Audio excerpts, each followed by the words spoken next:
Good morning, IVC friends. I'm Miss Teri, and last week we started a new unit called Indescribable, and it talks about how there's no limit to God's creativity. As a matter of fact, last week we talked about how He created the world and all the amazing things that He created. I mean, think about it. He created mountains, but He created little bitty snowflakes, and every one of them is different. He created the beach with the waves and the sand.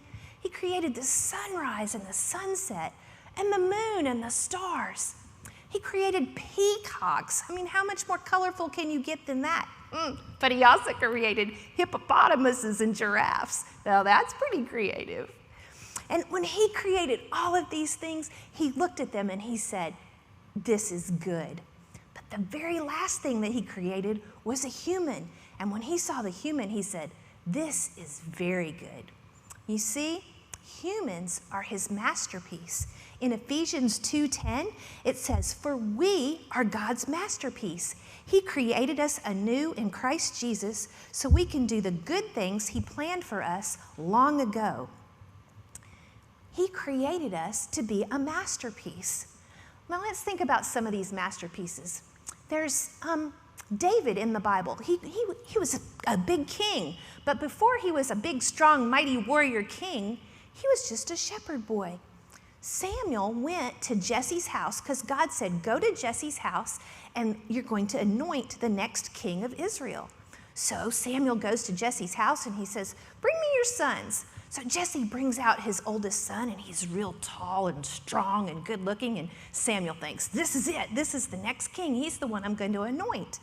And God whispers in his ear and He says, "No, you look at the outside, but I'm looking at his heart." He said, "That's not the next king." So he said, "Okay, show me your other sons." So he brings in the next son, and God's like, "Nope." And the next one, "Nope."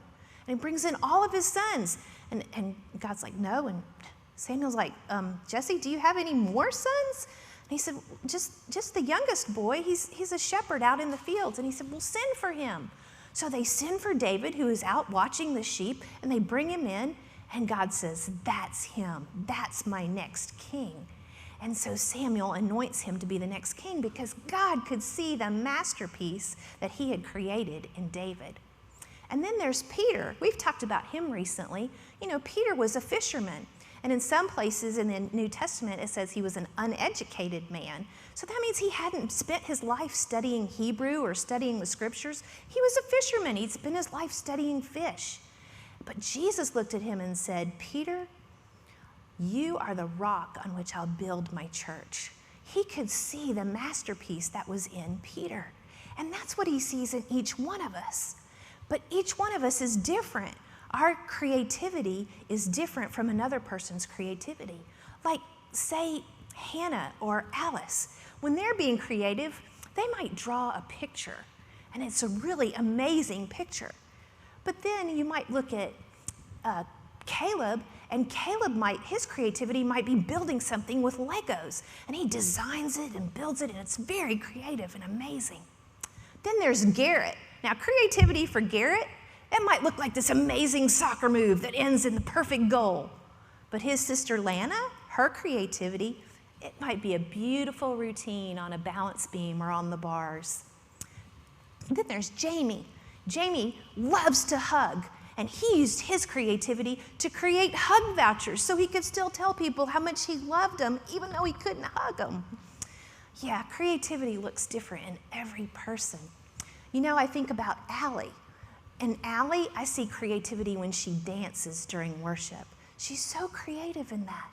And everybody is created in a different way to be His masterpiece, to do good works. We're not supposed to keep all that good creativity to ourselves. We're supposed to use it to do the good works He has created, and that's going to be different for every person. So this week, I want you to think about how God created you and what a masterpiece you are. Aiden, you're a masterpiece. Mary, you're a masterpiece. Daniel, you're a masterpiece. We're all masterpieces. And think this week about how you can use those giftings and that creativity to do good things for other people and encourage other people.